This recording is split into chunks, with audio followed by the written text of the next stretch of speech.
So John told me I've got 2.5 hours, so I'll keep this brief. I want to start out with a story. I love stories. Those of you who have worked with me before know I'm big on storytelling. One of the guys in my office, Charles, recently got engaged and took his new fiancée to the mountains in North Carolina, about 4 hours away from where we are located. Got an Airbnb, booked a private cabin, arrives at the Airbnb, the instructions say the key is under the doormat. Shows up, pulls up the doormat, there's no key. It's getting dark, they're hungry, they're tired. So he uses the Airbnb app and presses the number to call the host who owns the cabin, and there's no answer. They're really frustrated. So they use the app to call customer service and figure out what to do. The agent who answers says, "Charles, I'm so sorry, you've got to be frustrated. Looks like it's about dinner where you are. I bet you're hungry. Why don't you go out to dinner, use our app to take a picture of your receipt, and upload it. We'll reimburse you for dinner. While you're having a meal, we'll figure this out. We'll either get you in the cabin or find you somewhere comparable to stay."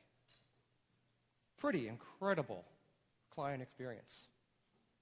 That doesn't happen by accident.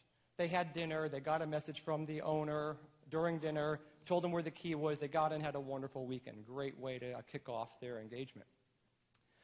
What Airbnb did is they didn't just empower their people to solve problems. They hired a storyboard artist from Pixar. And they sat in a room and they anticipated, what are all the things that could go wrong?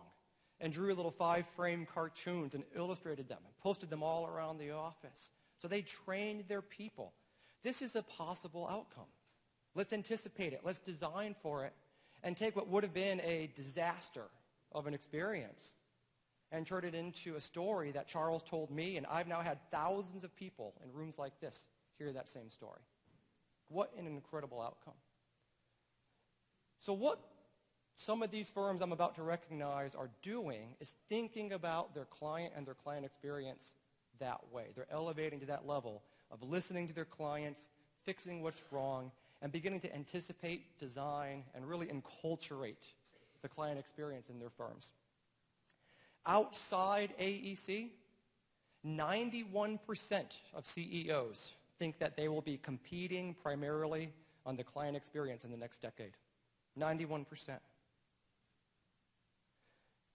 They found a 2% increase in client retention reduces cost by 10%. Dramatic ways to drive profitability.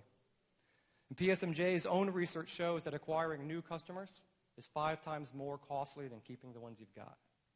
So these firms have really understood this. And if you look, a lot of these firms that are recognized for their Premier Award for client satisfaction are also on the Circle of Excellence list. And there's a strong correlation between that. Loyal clients stay longer. They buy more services from you. Cross-selling and upselling is a lot easier. They cost less to serve because they're easy to take care of. They help you innovate. They bring you their hardest problems and help you solve them so you can innovate and then take those solutions to other clients and really use that as a differentiator. They love working with you, so they bring their friends and bring new clients to you. And you know, happy clients lead to happy staff and happy project managers. So in the talent war that Dave talked about this morning, no better way to keep and attract the best talent than having happy clients. An interesting stat, 80% of CEOs think that they deliver an above average client experience. 8% of clients agree. That gap really comes from a few things. A failure to listen and react. One that's really interesting. Who here has designers in your company? Some kind of designer. Yeah. Has anyone sat down and designed your client's experience? A failure to design. And then a failure to not just do it once, but to develop a capability to deliver client experience over and over and over again.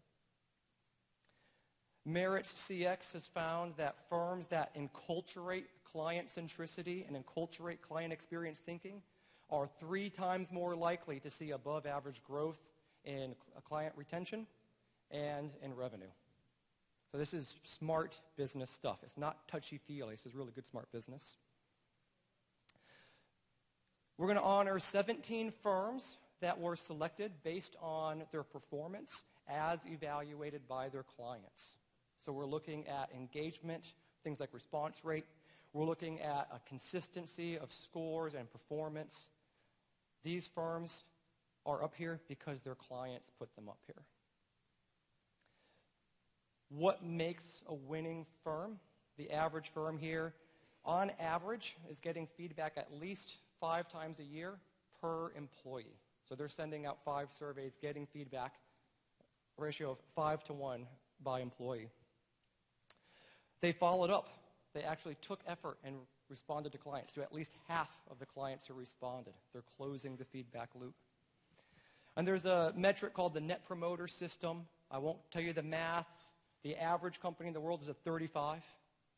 The average in AEC seems to be about a 42. Companies that score 50 and higher consistently see above average growth in revenue and profit.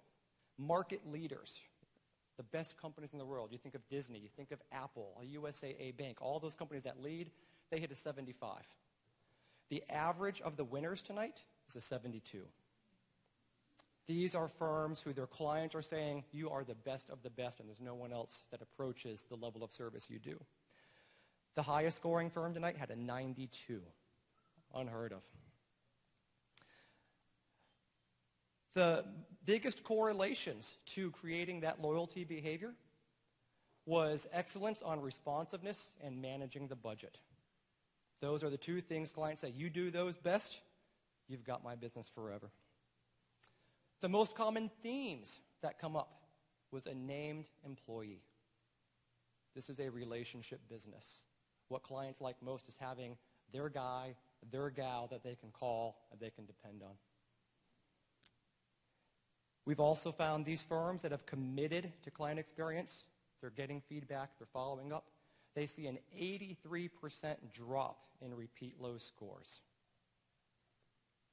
That makes your life a lot easier.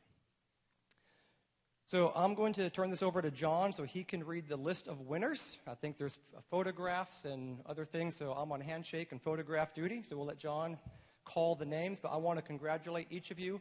I've had the pleasure of working with each one of these firms who has won, and thank you very much for allowing us to be part of your success. Excellent, excellent. All right.